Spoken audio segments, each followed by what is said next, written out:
Hello listener, কেমন আছেন আপনারা? চলে আসলাম আপনাদের সবার প্রিয় আমি ইফতেশাম চৌধুরী ইফতি। আজকে খুবই সুন্দর একটি গল্প আপনাদের শোনাতে চলেছি। আশা করি গল্পটি থেকে আপনি এক পলকও নড়তে পারবেন না। আমার সাথে সম্পাদনার দায়িত্বে আছেন জানাল আবিদিন সোহান। চলুন গল্পটি শুরু করা যাক। দূর থেকেই মেয়েকে দেখে চিনতে পারলেন তাহমিনা বেগম। একটা ক্যাচরা টাইপের ছেলের সাথে দাঁড়িয়ে চটপটি খাচ্ছে। রাস্তার ফুটপাথের সামনে ভাসমান চটপটির দোকান, কোনো ফুডকোর্ট না। তহমিনার মনে হলো ছেলেটাকে কাছ থেকে দেখা দরকার। তিনি রিকশাওয়ালাকে সেদিকে চালাতে বললেন। ততক্ষণে তিনি শাড়ির আঁচল পেঁচিয়ে মুখটাকে আড়াল করে নিলেন। চটপটির ভ্যানটার পাশে একটা হালিমের ভ্যান, সেখানে দাঁড়িয়ে ছেলেটাকে ভালো করে দেখলেন। বয়স তার মেয়ের থেকে 2-1 বছরের বেশি হবে, খুব একটা বড় না। কলেজ পাশ করেছে কিনা কে জানে। তার মেয়ে আগামী বছর এইচএসসি দেবে, সেজন্য কোচিংও করছে। এই তাহলে সেই কোচিংয়ের নমুনা। তাহমিনা শান্ত চোখে দুজনকে দেখে রিকশায় ফিরে গেলেন। তাওরা তাকে দেখেনি। দুজনেই চটপটির ভেতরে ডুবে আছে। ঝালের চোটে হাহা করছে মনে মনে। মেয়েকে বিশ্রী গালি দিয়ে বাড়ির পথ ধরলেন তাহমিনা। মিলা বাড়ি ফিরতেই মেয়েকে ধরলেন। মিলামণি, এটা তার আদরের ডাক। পরপর 3টা সন্তান মরে এই 4 নম্বরটা বেঁচে আছে। তাহমিনা ওকে বড় যত্নে বড় করেছেন। মাথায় রাখি নৌকোনে খাবে, মাটিতে রাখেননি পিঁপড়ে কামড়াবে ভেবে। এ হলো অবস্থা। সে মেয়ে তার রাস্তার ছেলেতে মেজেছে, বিষয়টা অসহ্য। তার মেয়েকে তিনি যার তার হাতে দেবেন না। রূপে গুণে অপরূপা তার মেয়ে। 7 সমুদ্র 13 নদীর ওপার থেকে রাজপুত্র এলে তবেই বিয়ে দেবেন, তার আগে নয়। কেমন রাস্তার ছ্যামরা মানে ছেলেটাকে? কার কথা বলছো বুঝি না। মিলা নির্বিকার, চেহারায় ভয়ের লেশ মাত্র নেই। তাহমিনা বিরক্ত, তবু নিজেকে উত্তেজিত হতে দিল না। নরম সুরে বললেন, ওই যে যাদের চটপটির দোকানে দাঁড়িয়ে মজা করে চটপটি খেলি, আমি একদিন খাবো ভেবেছি। যাদের দোকান মানে? ওটা কি মাসুমদের দোকান নাকি? কি সব বাজে বাজে কথা বলছো তুমি? মাসুম ওর বাবার একমাত্র ছেলে, নিজেদের ব্যবসা। ছেলের নাম তাহলে মাসুম? বাহ, তা কি ব্যবসা? জেনারেটরের। ওই মার্কেটের প্রায় 100 দোকানে জেনারেটরের লাইন দিয়েছে ওরা, সবগুলোর ভাড়া পায়। এটা আবার কোন ব্যবসা? চোখ কপালে ওঠা জোগাড় হলো তাহমিনার। দাঁত চেপে বললেন, এই ফকিরের বাচ্চা কোথায় পেলি শুনি? বাচ্চা কথা বলবা না, ও মোটো ফকির না। ঢাকায় নিজের বাড়ি গাড়ি। ওরে বাবা, ঢাকায় নিজের বাড়ি আবার গাড়িও আছে? তা একদিন নিয়ে আয় দেখি, একটু দেখি কোন মূল্যকে শাহজাহান। আসসালামু আলাইকুম আন্টি। ওয়ালাইকুম আসসালাম। ছেলেটাকে ভালো করে দেখলেন তাহমিনা। সেদিন যতটা চ্যাংরা লেগেছিল আজ ততটা লাগছে না। বয়স যত কম মনে হয়েছিল ততটাও না, ভালোই বয়স আছে। বাদ দিলাও, সে যাই হোক। তাহমিনা পাত্তা দেবার যোগ্য মনে করলেন না। উদাস ভঙ্গিতে জিজ্ঞাসা করলেন, কে নাম? জি, মাসুম। পুরো নাম? মইনুল হোসেন মাসুম। নাম তো মাসুম, কাজ চোরের মতো কেন? জি। আমার মেয়ের সাথে তোমার কি? ওকে বিরক্ত করো কেন? বিরক্ত করি? কি বলছেন এসব? মাসুম হতভম্ব। কোনো মতে বলল, আপনি মিলিকে ডেকে জিজ্ঞাসা করুন তো কথাটা। মাসুম অপমানিত বোধ করল। চারপাশে তাকালো, মিলাকে কোথাও দেখা যাচ্ছে না। তার মানে এই বদমাস মহিলা মেয়েকে নাস্তা আনতে পাঠিয়ে ওকে একা যাতা বলা শুরু করেছেন। অথচ মিলা নিজেই ভ্যালেন্টাইন ডেতে মাসুমকে গোলাপ ফুল দিয়ে লাইক ইউ বলেছিল। তারপর বাকি পথ মাসুম অতিক্রম করেছে। মেয়েদের লাইক ইউ মানি লাভ ইউ, এটা ছেলেদের বুঝে নিতে হয়। যে না বুঝে সে পোড়া কপাল।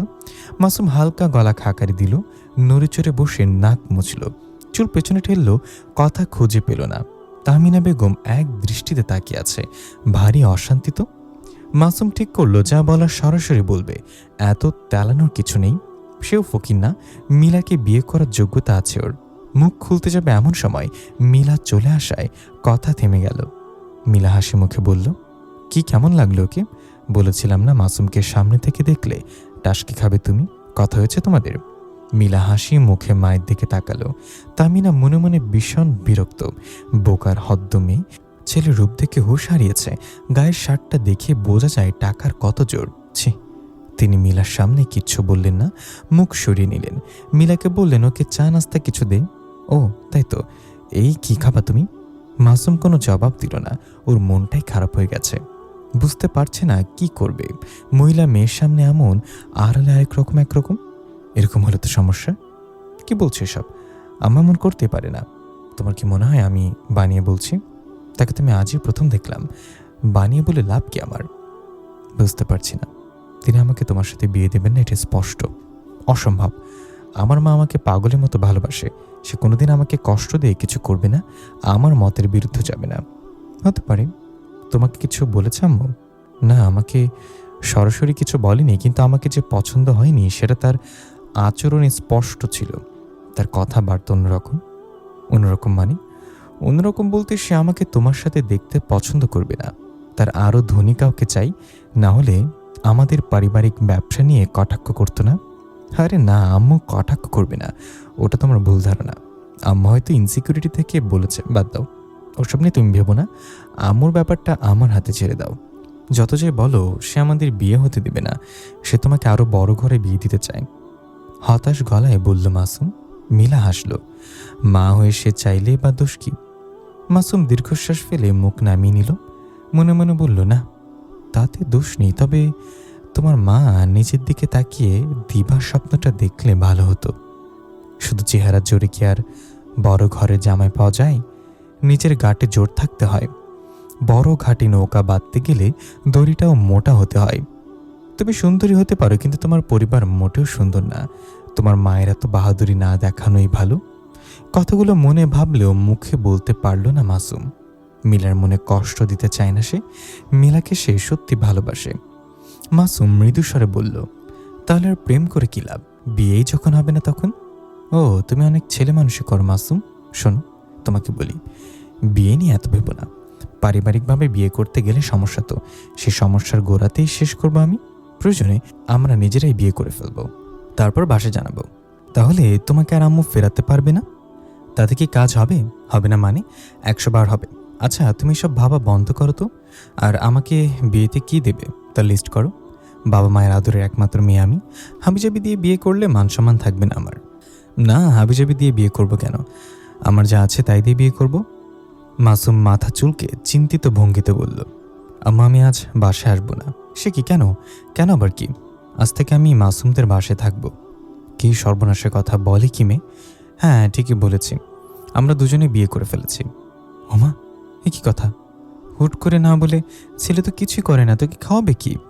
ও আম্মা, তুমি আছো এক কথা নিয়ে, ওদের নিজেদের জেনারেটরের ব্যবসা। তাছাড়া ওর বাবার নিজের একটা চশমার দোকান আছে সুপার মার্কেটে। মাসুম নিজেই দোকানে বসে। তাছাড়া ওর বাবা সুপার মার্কেট সমিতির সভাপতি। এসব শুনে আর কি করব? তোকে নিয়ে আমার অনেক বড় আশা ছিল। কষ্ট করে লেখাপড়া শিখলাম। চশমাওয়ালার ছেলেকে বিয়ে করার জন্য তো করাইনি। তোর জন্য কত বড় লোকের প্রস্তাব আমি ফিরিয়ে দিলাম একটা ভালো সম্বন্ধের আশায়, আর তুই কিনা? বলতে গিয়ে তাহমিনা বেগম কেঁদে ফেললেন। মিলা আদরে সুরে বলল, তুমি এত কথা বলছো কেন আম্মু? তোমার কত খরচ বাঁচিয়ে দিলাম। কই, খুশি হবে তা না? তুমি তো একবারও আমাদেরকে তোমার বাসায় আসতে বললে না। রাগে মুখ দিয়ে কথা সরল না তাহমিনার। রাগ চেপে বললেন, না বললে কি আসবি না তুই? অবশ্যই আসবো আম্মু। আমি জানতাম তুমি আমার উপর রাগ করে থাকতে পারবে না।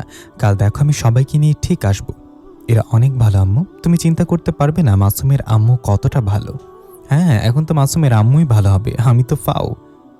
আম্মু, তুমি এত জেলাস কেন? ও আমার লক্ষ্মী আম্মু, কাল আমি এসে তোমার মন একদম ভালো করে দিয়ে দেবো, দেখে নিও। তামিনা ফোন রেখে দিলেন। মায়ের রাগ ভাঙাতে পরদিনই মিলা তার স্বামী আর ননদকে নিয়ে বেড়াতে এলো। মিলার কথা মতো মাসুম শ্বশুর শাশুড়ির জন্য দামি শাড়ি আর প্রচুর নাস্তা পানি নিয়ে এসেছে। মিলা নিজেও আজ দামি শাড়ি আর গহনায় ঝলমল করছে। তাহমিনা বিরস মুখে তা দেখলেন। মেয়ে তার দেখতে এমনিতেই সুন্দর। যে শাড়িটা পরেছে তার দাম বড়জোর 10-12 হাজার টাকা হবে। মেয়েটা বোকামি না করলে আজ লাখ টাকার গহনা গায়ে চড়ত। কি করলেই মেয়ে! মেয়ের জামাইয়ের আনা নাস্তার অবস্থা দেখেও মেজাজ গরম হয়ে গেল তার। সস্তা 2 মিষ্টি কেক, সেও কোনো ভালো নামকরা বেকারি থেকে না, তাদের মোড়ের শালেক বেকারি থেকে। ফকিরা পুলের ফকিরা কোথাকার। তাহমিনা যথেষ্ট হতাশ হয়ে পড়লেন। তার মিলা লাখে একটা মেয়ে, যেই দেখতে সেই পছন্দ করে, বিয়ে করতে চাইতো। তাহমিনা ভেবেছিল তার মেয়ে এখনো বাচ্চা, মাত্র কলেজে পড়ছে। আয় পাশটা করুক, তারপর লোক লাগাবেন ভালো সম্বন্ধের জন্য। ফল না পাকলে তার সুগন্ধ বেরোয় না, তখনও পুরোপুরি দাম উসুল করতে পারা যায়। হতচ্ছাড়ি মেয়েটা যে এমন একটা বোকামি করে বসবে বুঝতে পারিনি। এই ছেলের সাথে ভাব কখন হলো তাই তো জানতেন না, টেরই পাননি। বোকা মেয়েটা আবেগের বশে পচা শামুকে পা কাটল, নয়তো তাহমিনা ঠিক একদিন এই ঝিনুক ফুটে বেরোনো মুক্তকে চড়া দামে বিক্রি করতে পারতেন। দীর্ঘশ্বাস ফেলে নকল হাসি ঝুলিয়ে জামাইকে আপ্যায়ন করলেন তিনি। মিলা কিছু না বুঝলেও মাসুমের বুঝতে কষ্ট হলো না, সবটাই মিলাকে দেখানো খাতির। একা পেলে আবার কি বলেন কে জানে। মাস তিনেক পরের কথা, প্রতিদিনের নিয়ম মেনে মাকে ফোন করল মিলা। তাহমিনা যার পন্ডায় বিরক্ত হয়ে বললেন, কিরে এই সপ্তাহে বাড়িতে এলি না যে? কিভাবে আসবো মা? আমার খালা শাশুড়ি এসেছে, 2 দিন থাকবে, বাড়িতে এত মেহমান রেখে আমি কিভাবে বেরোই বল? ব্যাপারটা খারাপ দেখা যায় না? তুই কি চাকর নাকি ওই বাড়ির? নিজেকে তো বরবাদ করেছিসই, এখন কি বন্দিগিরির চাকরি নিয়েছিস নাকি? আম্মু, আচ্ছা আমি রাখি, পরে কথা বলবো। তোর আর পরে কথা বলা লাগবে না, ওই ফকিরনি জাতের বন্দিগিরি করগে যা বলে তাহমিনা ফোন কেটে দেয়। মিলার মন খারাপ হয়। রাতে মাসুমকে বলে 1 ঘন্টার জন্য বাসায় আসে মিলা, সাথে মায়ের পছন্দের টুটি ফ্রুটি কেক আর স্ট্রবেরি আইসক্রিম। ভেবেছিল তাহমিনা খুশি হবে, কিন্তু কিন্তু যেই কে সেই। অবশেষে মাকে অনেক বুঝিয়ে মিলা বাড়ি ফিরতে হলো। 2 দিন পর আবার ফোন, এবার তাহমিনা নিজেই করলো। কিরে কি করছিস আম্মু? এই তো কাজ করছি মা। কাজ তো সারাদিনই করিস, আমি বলি একটা বাধা কাজের লোক রাখিস না কেন তোরা? চোরা বোয়াতে চলে যায় আম্মা, মাত্র 4 জন মানুষ। 4 জন তাতে কি? রোজকার মেহমান তো কম না। বাসার সবাই কোথায়? তোর শ্বশুরি ননদ? শাশুড়ি ঘুমায়, ননদ টিভি দেখে। বা আর তুই কামলা কাটতেছিস, কি কপাল আমার। আর আম্মু রাতে রাইস করবো ভাবতেছি, তাই মাংসটা এখনই ম্যারিনেট করে রাখছি। ভালো, পড়াশোনা করে এখন বাবুর্চিগিরি কর। তা কার ফরমায় সেটা? কারণ না আম্মু, আমার নিজেরই খেতে ইচ্ছে করছিল। শুনে শাশুড়ি আম্মা বললেন, তাহলে আজই করে ফেল, মনের ইচ্ছা অপূর্ণ রাখতে নেই। ভারী আমার দরদ। কেন কিনে আনতে পারলো না? চাইনিজ রেস্টুরেন্টগুলোতে তো অ্যাভেলেবেল, ওগুলো তো আকাশ পাতাল দা, আমার মনও ভরে না। ফকির একটাকে বিয়ে করেছিস, এখন তো পয়সা হিসাব করতে করতেই করে দাঁড় পড়ে যাবে। আম্মা আমি রাখি, হাতে মশলা মাখানো, পরে আবার আমার হাত জ্বালা করবে। তামিনা ফোন কেটে দিলেন। তার মনটাই খারাপ হয়ে গেছে যে যে মেয়ে তার আদা রসুন ধরতে পারতো না, হাত জ্বালা করত, সে এখন পরের বাড়ির মাংস ম্যারিনেট করে, জামায় লুঙ্গি ধুয়ে দেয়। হায় খোদা, এমন কেন করলি তুমি? আসলে চোখ মুছলেন তাহমিনা। কিরে এ অসময় ফোন দিলে মা? সব ঠিক আছে তো? মিলার ফোন পেয়ে হকচকিয়ে গেলেন তাহমিনা। মিলা চুপচাপ, যেন বুঝতে পারছে না কথাগুলো বলবে কিনা। তাহমিনা ব্যগ্র হয়ে বললেন, কি হয়েছে রাম্মু? মন খারাপ? গলাটা কেমন যেন ভারবার ঠেকছে। মিলা এবার ফুপিয়ে কেঁদে উঠল। তাহমিনা তীব্র স্বরে বলে উঠল, তার মানে আমি ঠিক ধরেছি, তোকে কষ্ট দিয়েছে ওরা, ঠিক না? এবার আহাজারি করে উঠলেন তাহমিনা। জানতাম আমি জানতাম তো কিছু একটা হবে। তা হয়েছে? কি হয়েছে আমাকে বল, কি করেছে হারামিটা? আহা মা, না জেনে আন্দাজে একজনের গিয়ে দোষ দাও কেন? ও কিছু বলেনি, বলেছে আমার খালা শাশুড়ি। হ্যাঁ, কি বলে মহিলা? বলে আমি নাকি ঠিকমতো রাখতে জানি না, আজকে পোলাওয়ের তলা ধরে গিয়েছিল, সেটার গন্ধ পেয়ে নানান কথা। আমার সামনে বলেনি, আড়ালে বলেছে। আমার বুয়া সব শুনেছে। উনি নাকি আমার শাশুড়িকে বলেছে তার ছেলের বউটা তো দেখি ঘাটতেরা, বাড়ির বড় কাজগুলো মুরব্বীদের জিজ্ঞাসা করে কাজ করা লাগে, এগুলো হলো পারিবারিক শিক্ষা। আরও নাকি কত কথা। বুয়ার কথা শুনে আমি নিজেও আড়ি পেতেছিলাম। কয়েকটা কথা শুনেছি, সব শুনলে তো তুমি আবার রেগে যাবে। রেগে যাবো মানে? আমি তো এখনই রেগে যাচ্ছি, কি অদ্ভুত তো। তুই কি ওই বাড়ির ঝি নাকি? শোন, আমি বলছি তুই সোজা রিক্সা নিয়ে আর চলে আয়, ওদের একটা শিক্ষা হওয়া দরকার। তুই এক্ষুনি আয়। কি বলছো মা? মাসুম বাসায় নাই, আমি হুট করে কীভাবে আসি? তোকে আসতে বলেছি, তুই আয়। মায়ের কথা না শুনে প্রথমে একটা ভুল করেছিস, এবার সারা জীবনের জন্য কান্না কিনে নিস না। বিড়াল প্রথম রাতেই মারতে হয়, এখন যদি মুখ না খুলবি তাহলে সারা জীবন পায়ের জুতা বানিয়ে রাখবে এরা। তাছাড়া ওদের কি যোগ্যতা আছে তোর মতো মেয়ের সেবা পাবার? মিলা চুপ করে রইল। অন্যদিন হলে মায়ের সাথে তর্ক করত, আজ মনটাই খারাপ হয়ে গেছে। মনে দুর্বল অংশ মায়ের কথার সমর্থনে ভেঙে পড়তে চাইছে। আরেক মন মাসুমের কথা ভেবে শান্ত হতে বলছে। তাহমিনা নরম সুরে বললেন, আমি বলছি না সারা জীবনের জন্য আয়, আমি তো শুধু ওদেরকে একটু বোঝাতে চাই যে তোর মূল্য কতখানি। সস্তা পেয়ে গেছে তো দাম দিতে জানে না, মূর্খের দল, জানবেই বাকি। তুই আয়, তারপর দেখবি তোর শাশুড়িয়া জামাই কিভাবে এসে মাফ চায়। আর যদি না চায় তাহলে বুঝতে হবে সামনে তোর কপালে অনেক দুঃখ অপেক্ষা করছে। বাকি সময় ঘর ছেড়ে বেরোল না মিলা। প্রথমত মন খারাপ, দ্বিতীয়ত মায়ের কথার প্রভাব। এক মন বলছে তাহমিনা ঠিক, এদেরকে একটা ধমক দেওয়া দরকার। খালা শাশুড়ি এ বাড়ির 3rd পার্সন, সে কেন মিলার ব্যাপারে কথা বলবে?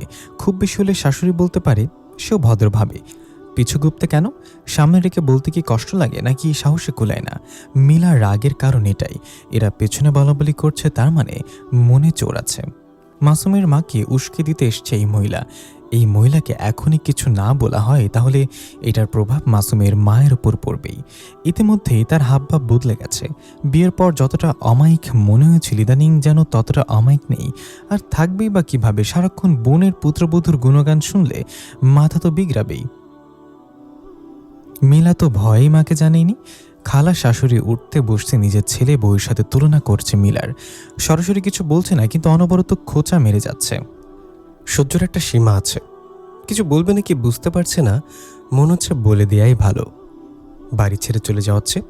চলে গেলে মাসুমকে ছেড়ে থাকতে হবে। মিলার সবচেয়ে প্রিয় সময়টাই মাসুমের সাথে কাটানোর সময়টুকু। দুজনে আধা রাত গল্প করে কাটাতো। মাসুম ছেলে হিসেবে খুবই সহনশীল। এখন পর্যন্ত ওকে ধমক বা বকা পর্যন্ত দেয়নি। ভবিষ্যতে দেবে কিনা বোঝা যাচ্ছে না। মিলা সিদ্ধান্ত নিল না, যা করার সে নিজেই করবে। চলে না গিয়ে মুখের উপর জবাব দেবে, সেটাই বরং ভালো হবে। মনে মনে খালা শাশুড়ির আরেকটা খোঁচার অপেক্ষায় রইল মিলা। বেশিক্ষণ অপেক্ষা করতে হলো না। বিকেলের সুযোগটা তৈরি হয়ে গেল। কোনো রকম আগাম পূর্বাভাস না দিয়েই হঠাৎ ইউটিউব দেখে পিৎজা বানাতে বসলো মিলা। ইচ্ছা আছে পিৎজাটা বানানোর পর ফেসবুকে আপলোড দেবে। ওকে টপিং তৈরি করতে দেখে তমা নিজে এগিয়ে এলো। তমা মাসুমের একমাত্র বোন। মাসুমের মতোই সুন্দর চেহারার নকশা। ওরা দুই ভাই বোন মায়ের রূপ পেয়েছে। সে তুলনায় মাসুমের বাবা কালো, তবে রূপে যেমনই হোক কাজে মহা ফাঁকিবাজ। ঠিক এ কারণেই ওকে পছন্দ নয় মিলার। এসে দাঁড়িয়ে আছে, তবুও একটু সাহায্য করবে না? এমন বদ চাইলে খামিরটা করে দিতে পারতো, কিন্তু তা করবে না, খালি বকবকানি। ভিডিও দেখে দেখে ডিরেকশন দিচ্ছে, যেন মিলা কানে শোনে না। ওর তো এখনই বিরক্ত লাগছে।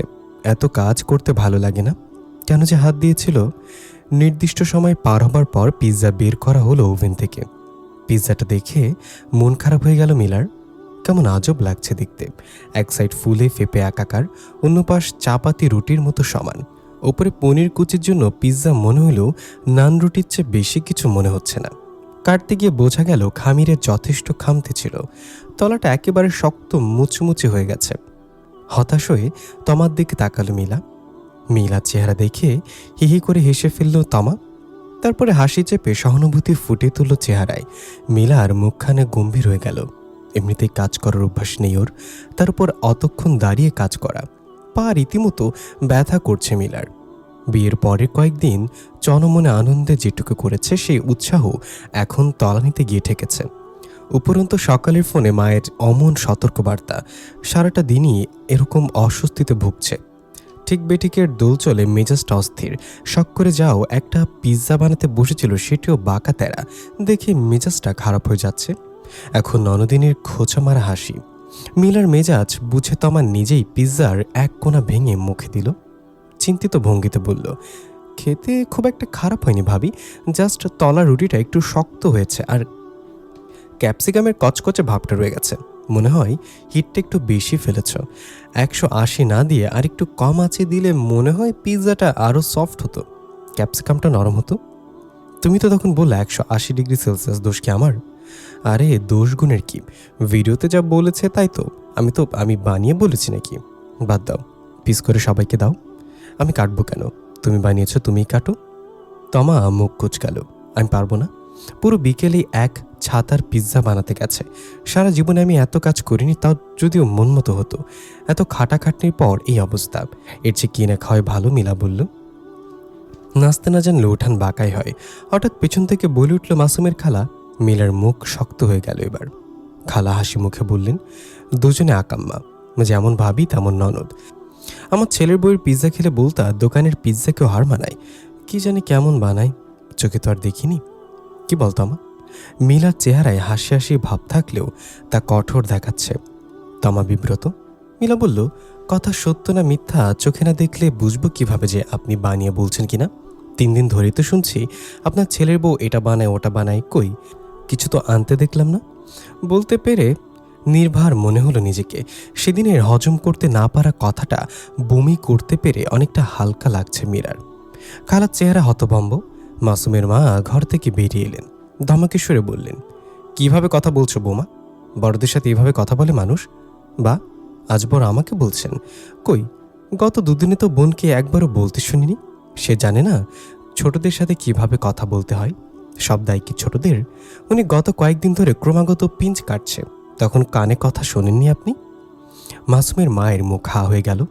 তমা মায়ের দিকে তাকিয়ে বলল, মন ভরেছে তোমাদের? ছেলের বউয়ের মুখে কথা না শুনলে চলছিল না তোমাদের, এখন ঠিক হয়েছে, নির্লজ্জ মহিলা। বলে গজগজ করে নিজের রুমে চলে গেল তমা। মাসুমের মা আর কথা না বাড়িয়ে নিজের রুমে চলে গেলেন। খালা আগেই চলে গেছেন। মিলার মনটা খারাপ হয়ে গেল হঠাৎ। খামোখা এতটা বাড়াবাড়ি না করলেও পারত, ধুর। পিৎজার প্লেট ধাক্কা দিয়ে সরিয়ে নিজের রুমে এসে পড়ে রইল। মাথা ব্যথা উঠে গেছে।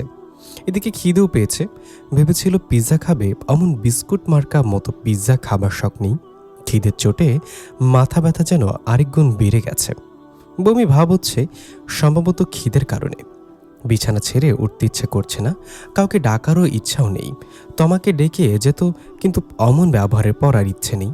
তমা অমন ব্যবহারটা না করলেই পারত, ওর অন্তত ওকে সাপোর্ট করা উচিত ছিল। আম্মুর কথাই ঠিক, পর কখনো আপন হয় না। পানিটা কতবার খাওয়াতে হবে আপা? চাপা স্বরে জিজ্ঞাসা করল তাহমিনা। ফোনের ওপাশ থেকে পরামর্শ এলো। তাহমিনা মনোযোগ দিয়ে সব শুনে বললেন, এতে কি কাজ হবে? আমার মেয়েটা তাবিজ পড়তে চায় না। এখনকার মেয়েদের স্টাইল তো বোঝেন, আপনি অন্য কিছু দিয়েন। মোট কথা, আমি ছোট লোক ছেলের সাথে মেয়েকে রাখবো না। আপনি একেবারে কড়া করে কাজ করবেন, বুঝতে পারছেন তো? হ্যাঁ হ্যাঁ, আচ্ছা আমি জানাবো। রাখি কেমন? কি? ওর ছেলের নাম মাসুম, ওর মায়ের নাম দাঁড়ান দাঁড়ান মনে করি। ফোনটা কেটে দিয়ে মিলাকে ফোন দিলেন তাহমিনা। ফোন কেউ তুলল না, অস্থির হয়ে মাসুমকে ফোন দিলেন। মাসুম শুকনো মুখে জানালো তার এখন ডাক্তারখানায় তারা। মিলা অনেক অসুস্থ হয়ে পড়েছিল, তাই তাকে আনতে হয়েছে। তাহমিনা এক মুহূর্ত দেরি না করে সোজা ডাক্তারখানায় চলে এলেন। এসে জেরা শুরু করলেন মাসুমকে। মাসুম ছেলে মানুষ, মহিলাদের ধমক খাওয়ার অভ্যাস কম, তারপর জনসম্মুখে সহ্য হলো না। চল শক্ত করে বলল, কেন? থানায় ডায়েরি করবেন? যান করেন, পারেন তো এই একটাই কাজ, আগুন লাগানো। কিন্তু আমার সংসারে আমি আপনাকে আগুন লাগাতে দেব না। মিলা আপনার কথা শুনে শুনে ইদানিং এরকম করছে, নয়তো ও এরকম ছিল না। তহমিনা প্রথমত বাকরুদ্ধ হলেন, তারপর চিৎকার করে উঠতে গিয়ে থেমে গেলেন। মাসুমের ডাক পড়েছে। মিলার আল্ট্রাসাউন্ডের রিপোর্ট চলে এসেছে। ডাক্তার মাসুমকে ডেকে সুসংবাদ জানালে মুহূর্তে পরিবেশ বদলে গেল। মাসুম ডাক্তারের রুম থেকে বেরিয়ে এসে তাহমিনার হাত ধরে ক্ষমা চাইতে একটু দ্বিধা হলো না তার। তাহমিনা মুখ শুকনো করে সুসংবাদ শুনলেন। তার মাথায় বজ্রপাতের অনুভূতি। একজনকে সহ্য হচ্ছে না, এখন আবার আরেক পেরেক গাঁথতে চলেছে। তাহমিনা এবার রাগ করলেন না, মাসুমের হাত ধরে বললেন, আমার মেয়ের প্রথম সন্তান এটা, ওকে আমার কাছে নিয়ে যেতে চাই, তুমি কিন্তু মানা করতে পারবে না।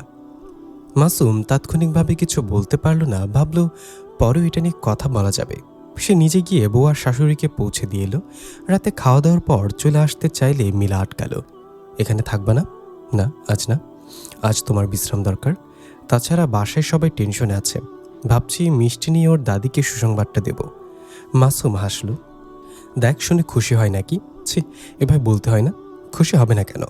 সংসারে একসাথে থাকতে গেলে ঠোকাঠুকি হয়, এগুলো মেনে নিয়ে পথ চলতে হয়। আমি পারবো না। আজকের দিন এসব না বললে হয় না।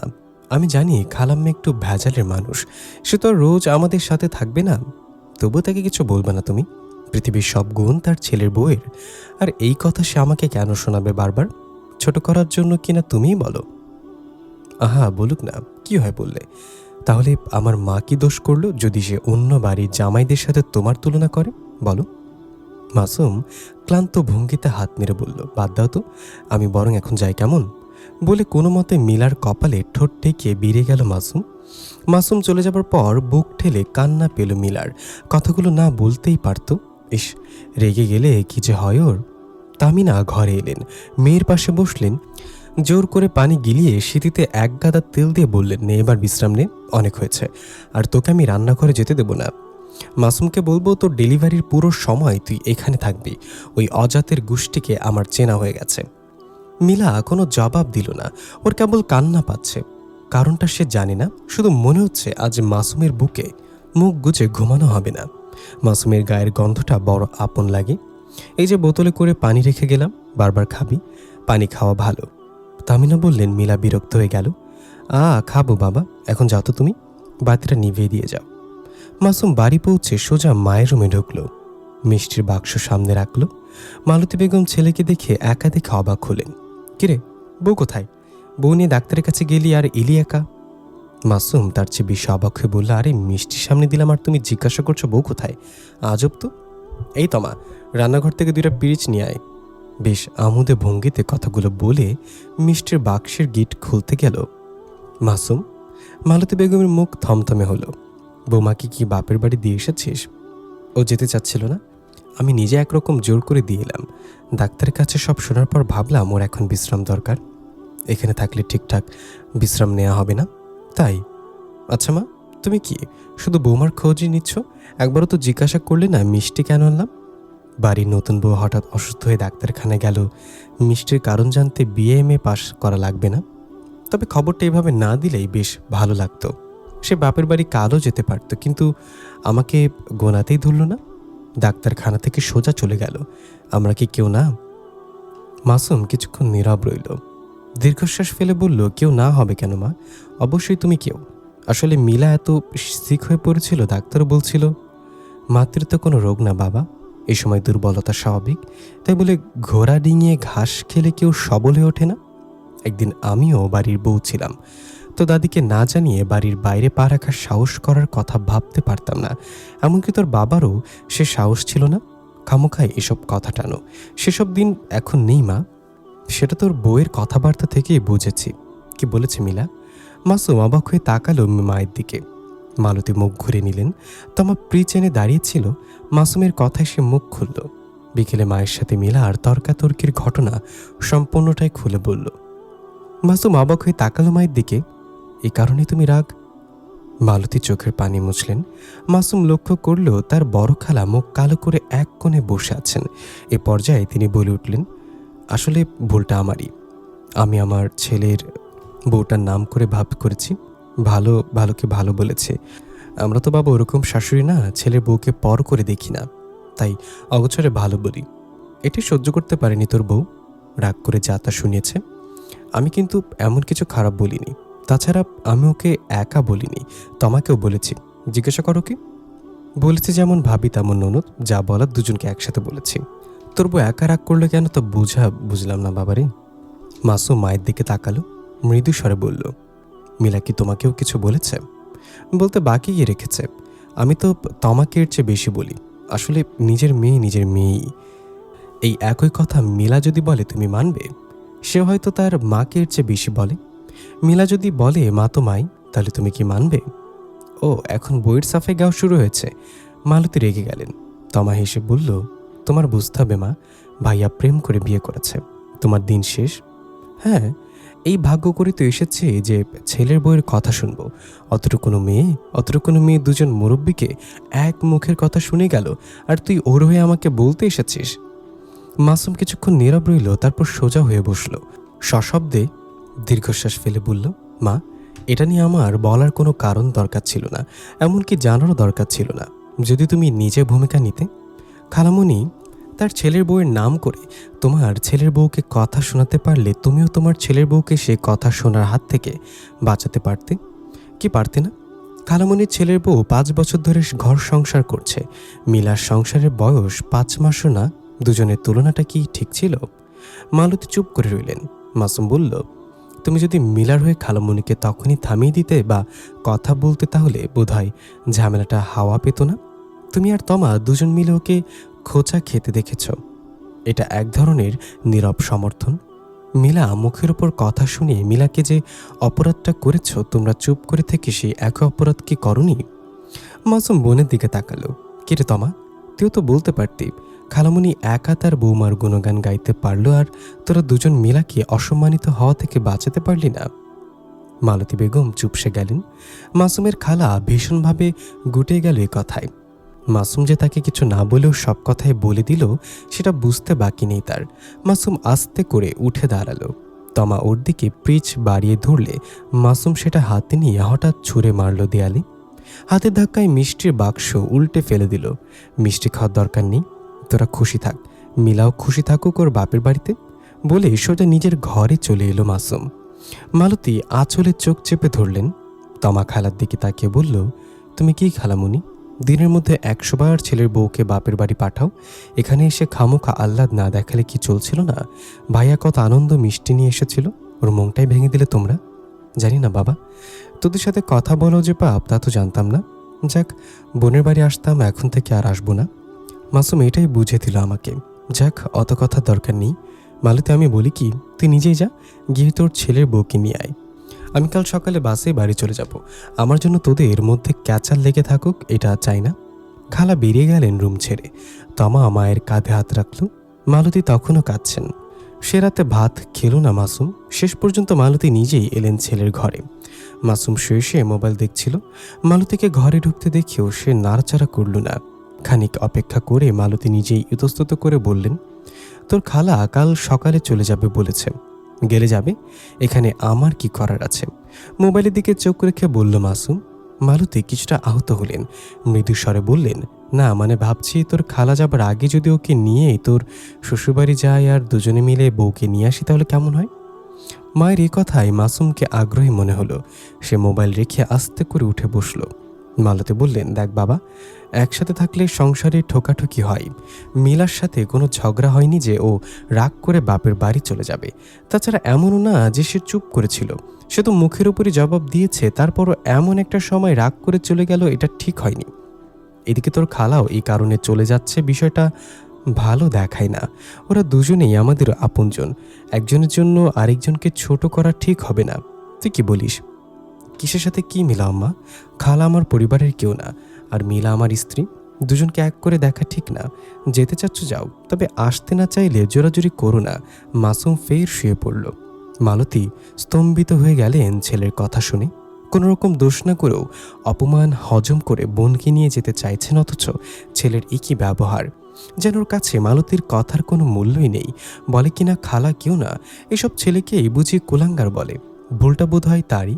একমাত্র ছেলে বলে আদর দিয়ে একে মাথায় তুলেছেন, কাউকে বকতে দেননি, ফুলের টোকা লাগতে দেননি। সেজন্যই এত সাহস, না বলে কয়ে হুট করে ধরে আনলো এক অজাতকে।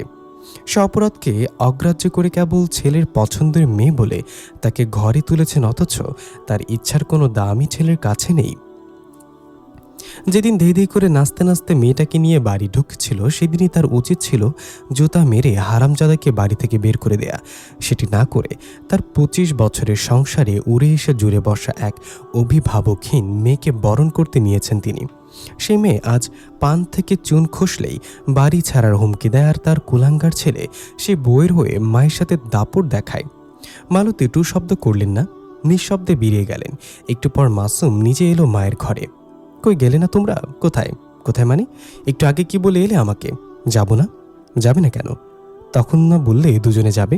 বলেছিলাম। তুই তো বললি তোর খালা তোর পরিবারের কেউ না। পরিবারের কেউ না এমন কাউকে নিয়ে বউ আনতে যাব কোন খুশিতে? কোনো দরকার নেই। তাছাড়া ওই মেয়েকে তো আর আমি বিয়ে করিয়ে আনিনি, তুই একা একা ওকে এনেছিস, একাই দিয়ে এসেছিস, একাই গিয়ে আনবি। এখানে আমি কোথায়?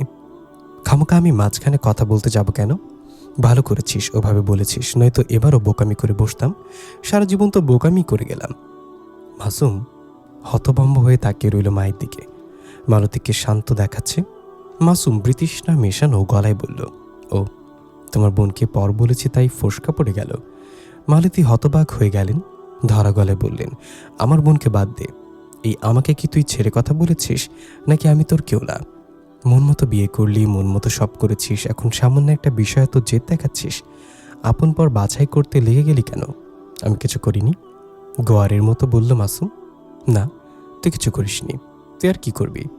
দোষটা তো আসলে আমারই। এত বড় অন্যায় করার পরও তোর সাথে হাসি মুখে আছি, এটাই আমার অপরাধ। দেখো না, বোনের সাথে তুমিও চলে যাও। তার ছেলের সাথে বলে নিজের ঘরের দিকে রওনা দিল মাসুম। পায়ের কাছে একটা টুল ছিল, সেটাকে লাথি মেরে দূরে ফেলে দিল। পিছন থেকে দৃশ্যটা দেখে চোখ ফেটে পানি এলো মালতীর। তীব্র স্বরে বলে উঠল, এই মেয়ের জন্য এত নিচে নেমে গেলি তো? দেখিস এই মেয়ে তোর কি হাল করে। বেল বাজালে তাহমিনা দরজা খুলে দিল। অন্য সময় সে দরজা খুলে দিয়ে সরে যায়, আজ গেল না। কিছুটা কর্কশ সুরে বলল, তোমাদের বাড়ি থেকে কেউ আসেনি? মাসুমের মন এমনিতে খারাপ ছিল। প্রশ্নটা শুনে চড়াত করে মেজাজ খারাপ হয়ে গেল। জবাব দিবে ভেবেও মুখ বন্ধ করে রেখে কেবল চোখ তুলে শাশুড়িকে দেখল। এমনই সময় সে এই মহিলার মুখের দিকে সরাসরি তাকায় না, ইচ্ছে করে না। অসভ্যর মতো আচরণ, সারাক্ষণ মাসুমকে বেকায়দায় ফেলার পায়তারা। মাসুম ঠিক করলো একটা পর্যায় পর্যন্ত এর কোনো কথার জবাব দিবে না। সে তমিনাকে এড়িয়ে মিলার ঘরের দিকে গেল। তামিনা বলল, মিলার কাপড় চোপড় আর দরকারি কী সব আনতে বলেছিল, সেগুলো আনো নাই? মনে ছিল না। সংক্ষেপে জবাব দিয়ে মিলার রুমে ঢুকলো মাসুম। আসলে তার এ কথা মনে ছিল না। বাসায় মনোমালিন্য জেরে রাগ করে ওভাবেই বেরিয়ে গেছে, কোনো কিছুই আনা হয়নি। মিলা শুয়ে মোবাইল দেখছিল। মাসুমকে দেখে বলল, বাসায় কি খবর? কোনো খবর নাই। বিছানায় বসে পড়ল মাসুম। তাকে বিরক্ত দেখাচ্ছে।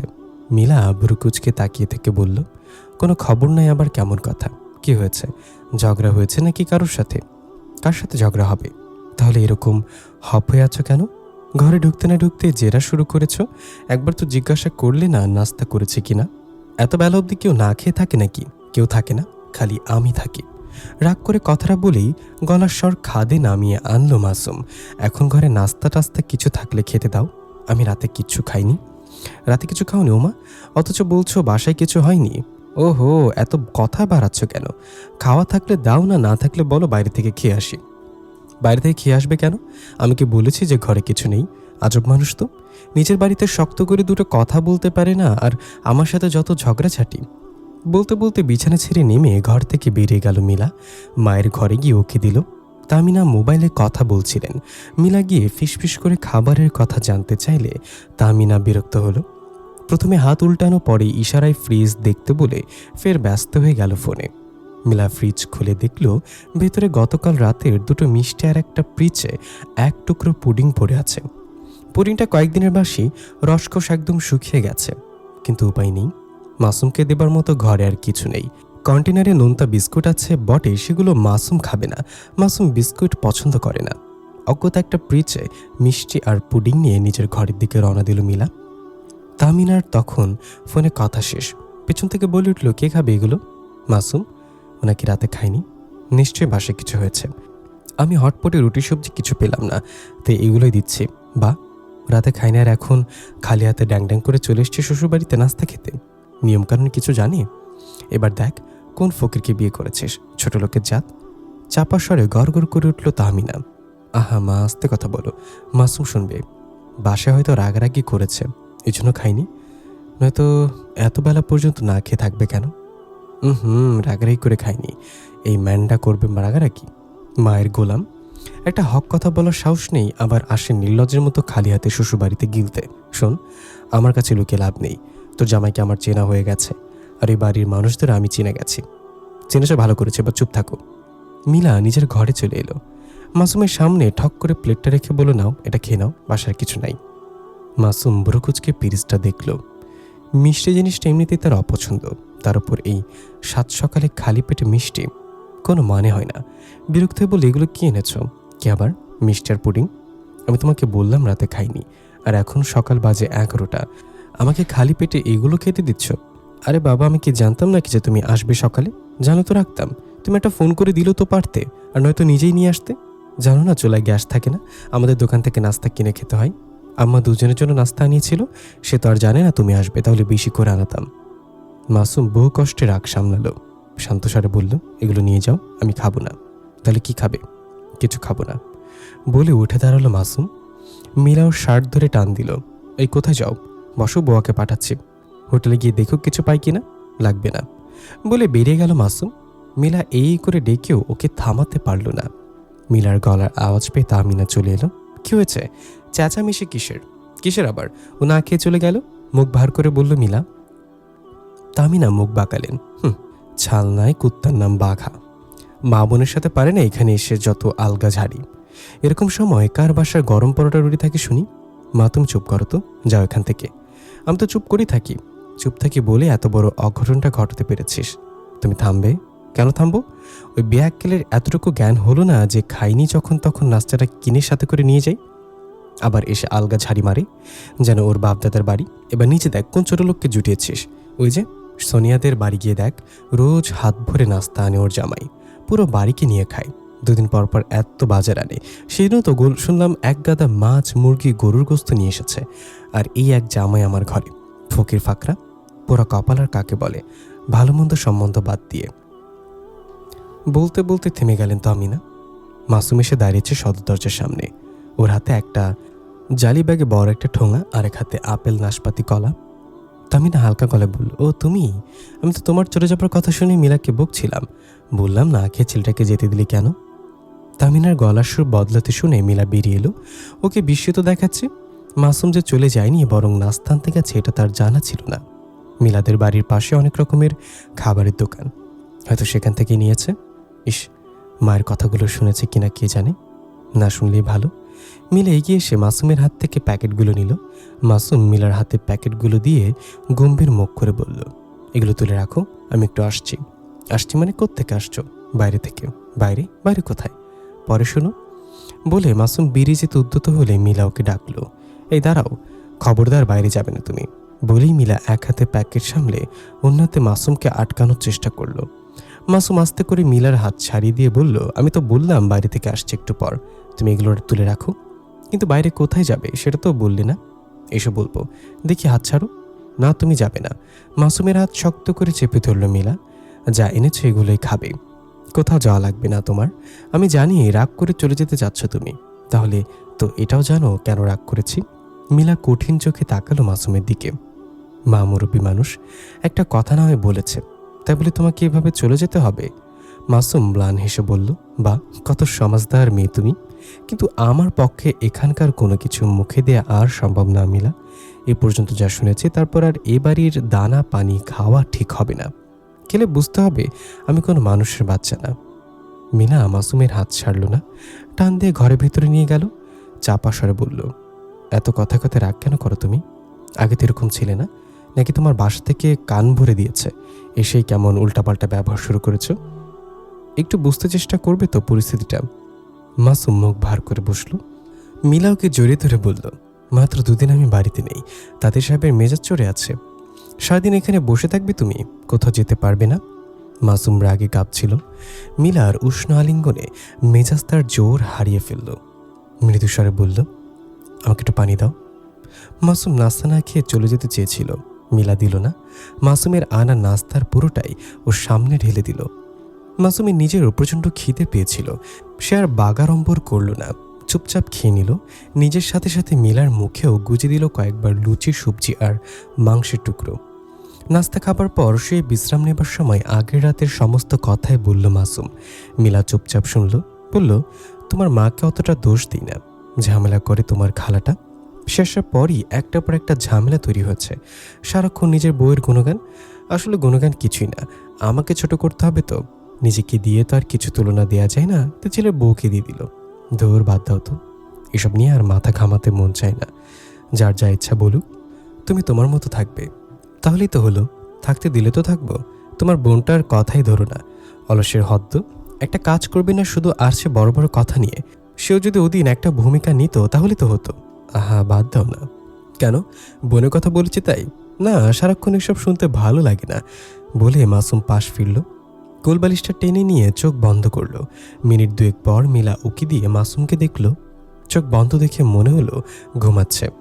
মিলা বিড়বিড় করে বলল, আচ্ছা শোনো, আমার কিছু জিনিস লাগবে, কিন্তু রাতে এনে দিও, তারপর যেও।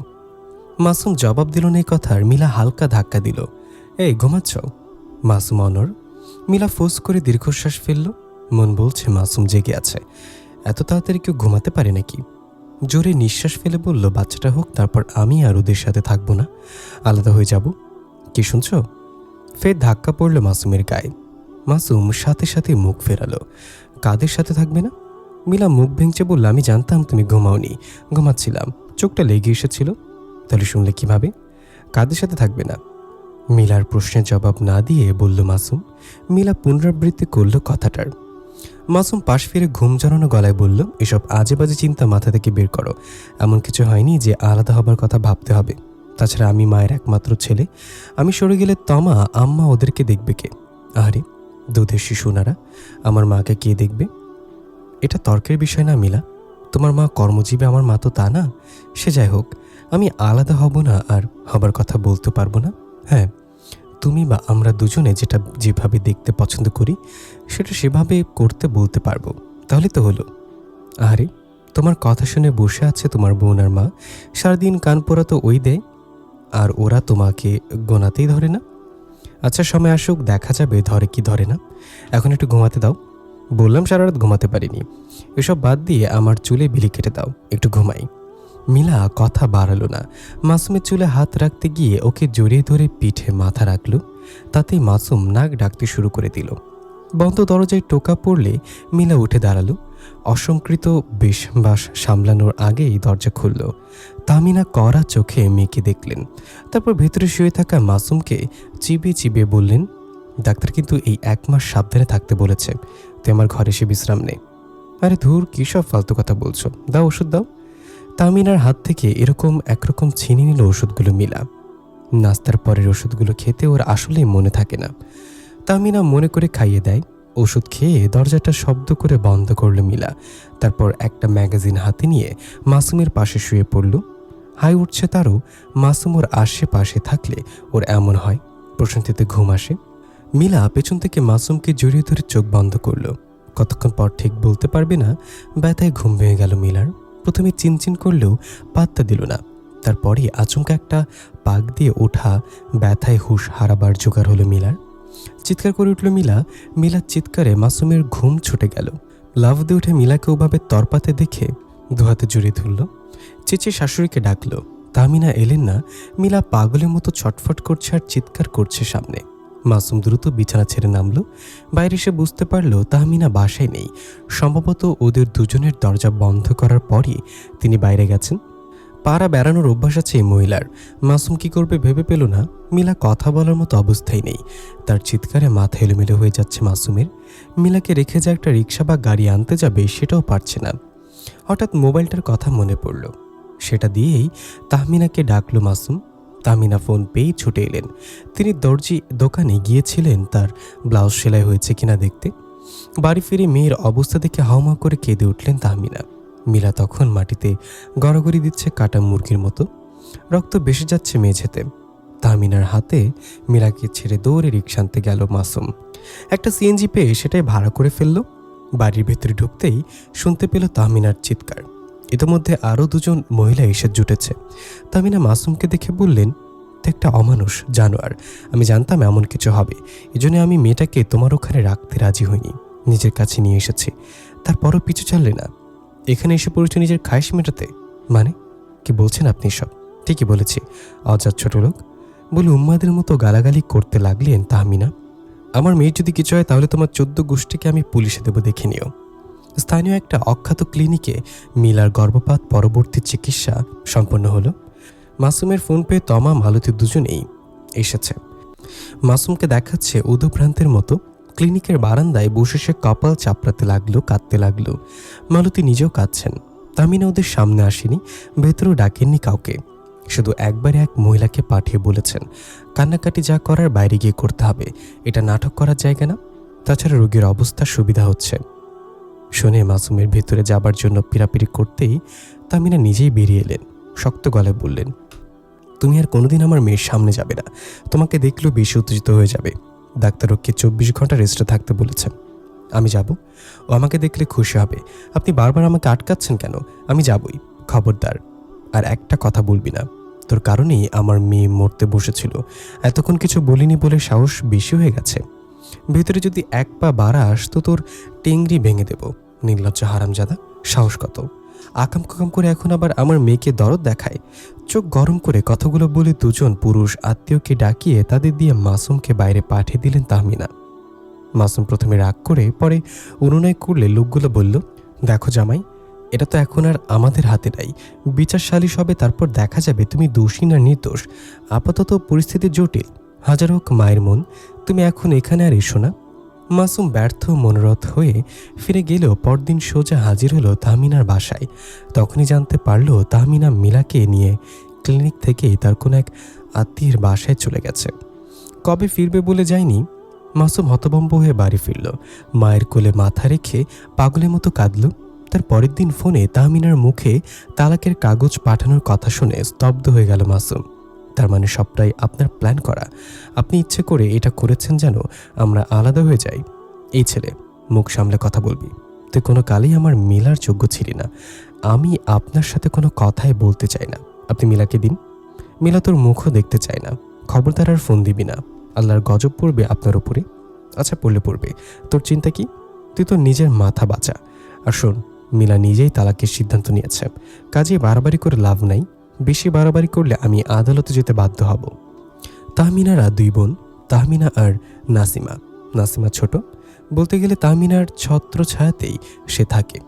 নাসিমার স্বামী সাধারণ চাকুরে, যা বেতন পায় তা দিয়ে খুব ভালোভাবে সংসার চালানো মুশকিল হয়ে যায় তার পক্ষে। সে দায়িত্বটা অনেকখানি পালন করেন তাহমিনা। মিলাকে নিয়ে তাহমিনা এখন তার ছোট বোন নাসিমার বাড়িতে আছেন। আগেই জানিয়ে রেখেছিলেন বোনকে মিলাকে নিয়ে কয়েকটা দিন এখানে থাকতে হবে। শুনে নাসিমা আগেই ঘরদোর গুছিয়ে রেখেছে, বড় বোনের আদেশ বলে কথা। তবে তার চেয়ে বড় কথা হলো তাহমিনা যখন আসে খালি হাতে আসে না। বাজার সদাই টাকা পয়সা সবই যথেষ্ট পরিমাণে দিয়ে যায়। টাকা পয়সার অভাব নেই তাহমিনার, নিজেও রোজগার করে আবার প্রবাসী স্বামীও খরচ পাঠায়। সব মিলে তাহমিনার অবস্থা নাসিমার চেয়ে অনেক ভালো। সে কারণেই মিজাজি বোনকে খ্যাপায় না নাসিমা, যেটা যেভাবে করতে বলে সেভাবেই করে। তাহমিনার খুশি নাসিমার জন্য আশীর্বাদের মতো। নাসিমার বাড়ি পৌঁছানোর পর তাহমিনার স্বস্তির নিঃশ্বাস ফেললেন।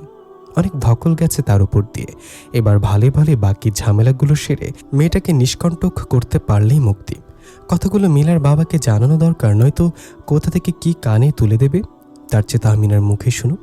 অবশ্য মিলার বাবা তার কথার বাইরে কথা বলেনি কখনো। লোকটা মানুষ হিসেবে বড় সহজ সরল আর ভোলা ভালা। তাহমিনা বাহরাইনে ফোন করে মিলার বাবাকে মিলার সমস্ত কথা জানালেন। মিলার বাবা জুলাস মিয়া বাহরাইনে চাকরি করেন আজ প্রায় 18 বছর। দেশে এসেছিলেন মোট দুবার। একবার মিলার জন্মের 3 বছর পর, দ্বিতীয়বার মিলার বয়স যখন 15 তখন।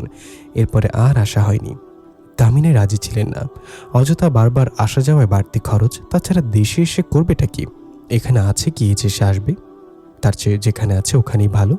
নিয়মিত কথাবার্তা তো হচ্ছেই। জুলাসও দেশের সব খবরাখবর তাহমিনার মাধ্যমেই পান।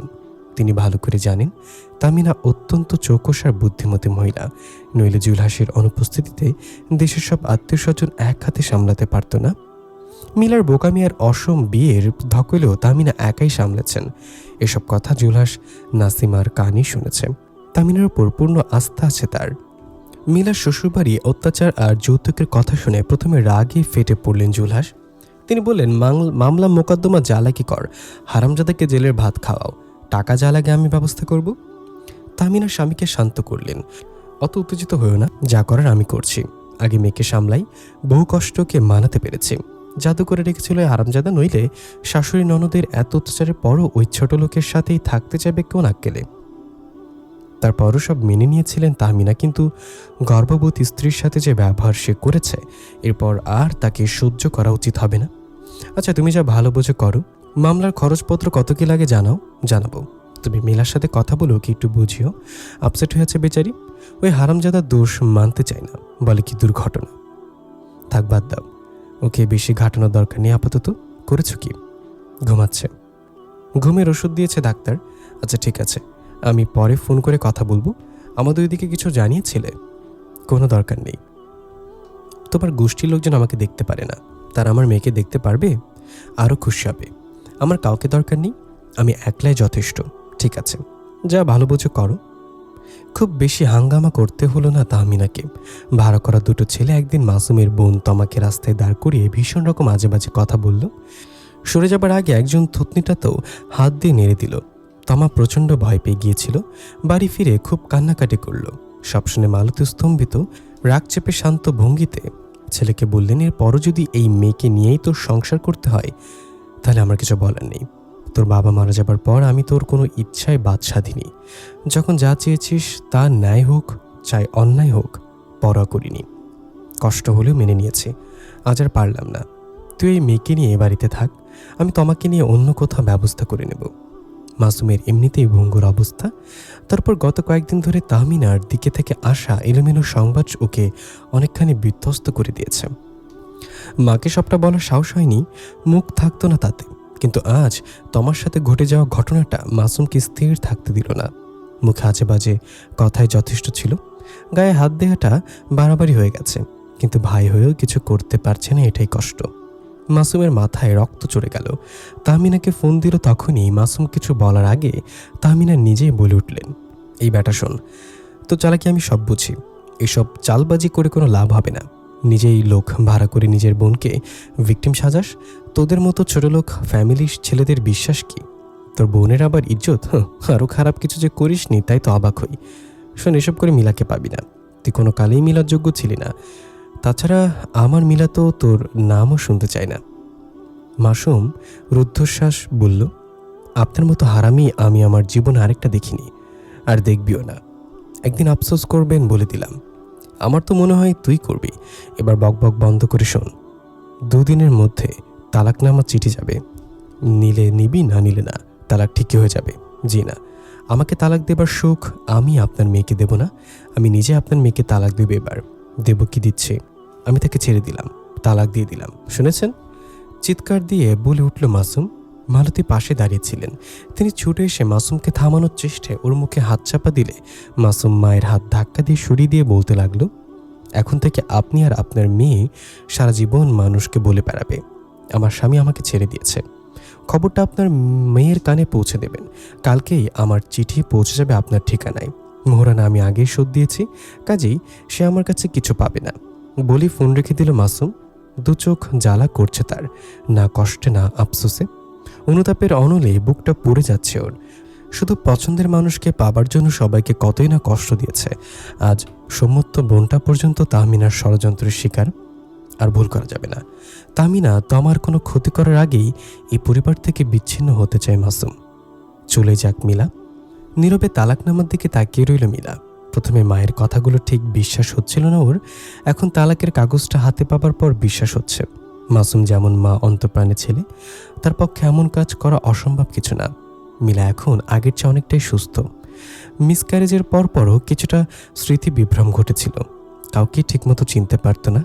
ইদানিং সেই সমস্যাটা কমে এসেছে, আর তারপরেই জানতে পেরেছে মাসুম ওকে একদিনও দেখতে আসেনি, উল্টো মা বোনের কথায় তালাকনামা পাঠিয়ে দিয়েছে, আর একটা বিয়ে করাই পায়তারা করছে।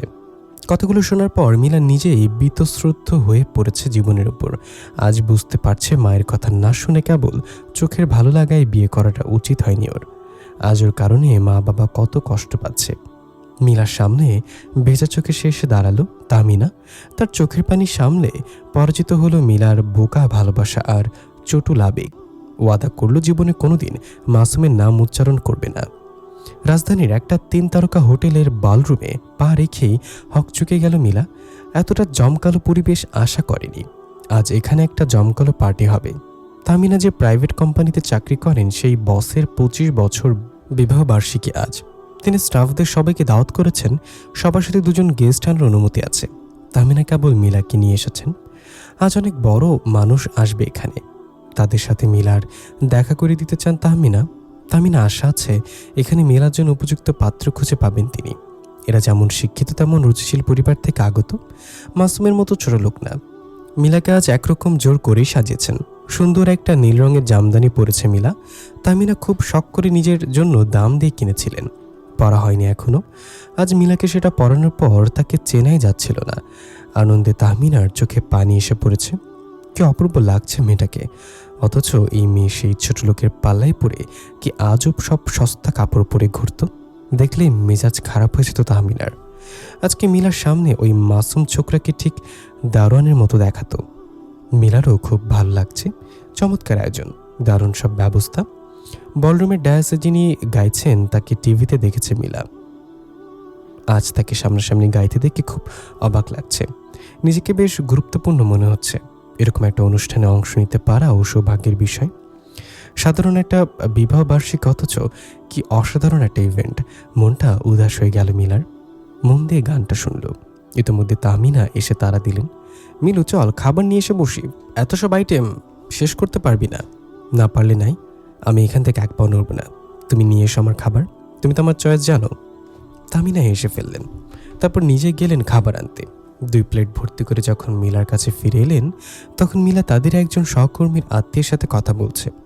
বয়সী যুবক একটা ছেলেটাকে চেনে তাহমিনা, লিমন নাম। তাদের ডিপার্টমেন্টও মাঝে মধ্যে আসে ছেলেটা। বেশ ধনী পরিবারের ছেলে, বাবা মায়ের একমাত্র সন্তান, তবে একটু মেয়ে ঘেঁষা এই যা। এই কথাটাও সেই সহকর্মী আত্মীয়র কাছে শুনেছে তাহমিনা, যেহেতু গা করেনি। এসব আজকাল কোনো ব্যাপার না। পুরুষ মাত্রই মেয়ে ঘেঁষা। তাছাড়া ব্যাগ ভর্তি টাকা থাকলে দুঃখ সুখের বেশি আসে। ওরকম সুখী সুখী দুঃখ মন্দ লাগে না। তামিনার সামনে এগুলো না, সামান্য দূরত্ব রেখে একটা টেবিলে বসে পড়লেন। প্লেট দুটো রেখে অন্য মনস্কতার ভান করে খেতে লাগলেন। তামিনার ইচ্ছা মিলা আরও কিছুক্ষণ কথা বলুক ছেলেটার সাথে।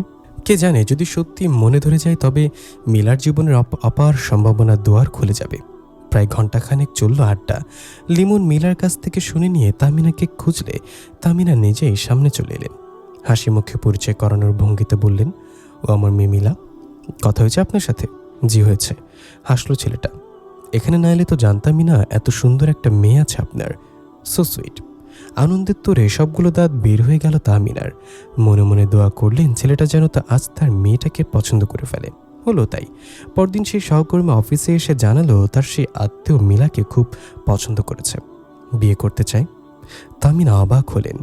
দোয়াটা করার সময় এতটাও বিশ্বাস ছিল না যে সত্যি তার দোয়া কবুল হবেই, কিন্তু তাই হয়েছে। তামিনার মুখের হাসি মুছে গেল। আচ্ছা, তিনি ঠিক শুনছেন তো নাকি কানে ভুল শুনছেন? আনন্দে বাকহারা হবার জোগাড় তাহমিনার। সেরাতেই মিলার বাবাকে বাহরাইনে ফোন করে জানানো হলো সবকিছু। জুলহাসের সব শুনে খুব খুশি। রাতে সে সহকর্মী মহিলাটি ফোন করলো তাহমিনাকে। বুঝলেন আপা, আমি ছেলেকে মিলার আগের বিয়ের কথা বলেছি। ছেলেটা সব শুনে বলেছে এসব কোনো ব্যাপার না, আমার কোনো সমস্যা নেই।